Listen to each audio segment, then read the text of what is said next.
Lundi, le 16 novembre, un groupe d'étudiants minorités fait une manifestation pour la diversité sur le campus de l'Université de Caroline du Sud. Les étudiants, habillés dans la noire, marchaient main à main de la théâtre de Long Street à la Horseshoe, dans le centre du campus où ils congrégaient. Là, ils demandent des changes grands et petits pour un campus plus acceptant de la diversité. Une grande partie de ces étudiants sont dans un groupe qui s'appelle USC 2020 Vision, un groupe qui essayait de promouvoir la diversité et l'inclusion des minorités sur campus et dans l'éducation et dans les vies universitaires. Il y avait aussi des autres étudiants qui joignent la manif pour soutenir les objectifs décrits par USC 2020 Vision, qui étaient publiés publiquement sur le site web et dans les réseaux sociaux. Et maintenant, notre correspondant Pooja avec ses exigences. Les étudiants avaient 12 exigences. Ils ont demandé pour plus d'argent pour le Bureau des affaires multiculturelles. Ce bureau organise des événements multiculturels et il a des discussions où les étudiants peuvent parler de sujets comme l'égalité et l'acceptation des minorités. Ils veulent créer une communauté plus diverse et respectueuse.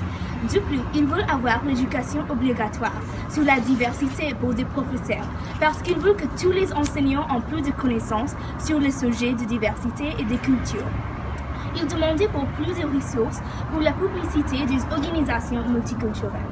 Il y a un nombre d'organisations sur le campus qui aident les minorités.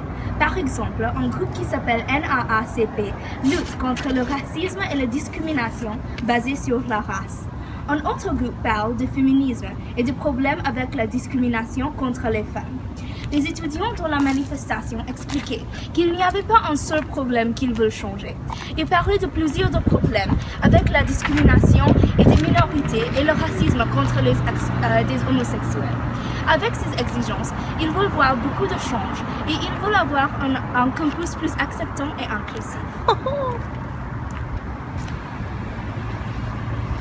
Qu'est-ce que tu penses de la manifestation? Donc, je pense que le racisme institutionnel, ça c'est un grand problème, mais ici, je pense que dans ce cas, c'était un peu difficile. Il y avait beaucoup de problèmes qui n'étaient pas exprimés, mais aussi c'était problématique parce qu'il y avait des demandes qui n'étaient pas bien expliquées.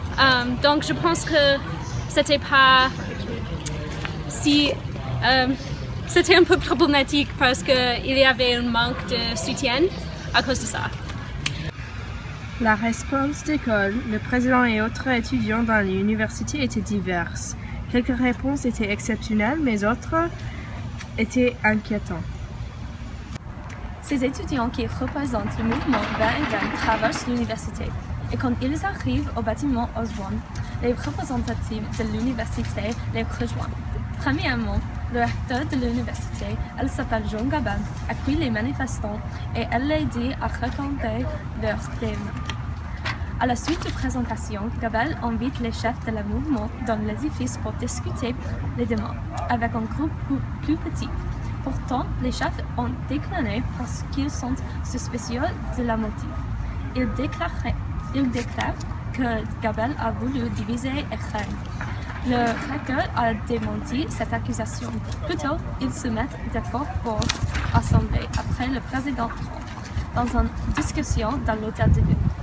De cette façon, les voix individuelles peuvent entendre et une discussion pour les solutions possibles pour commencer.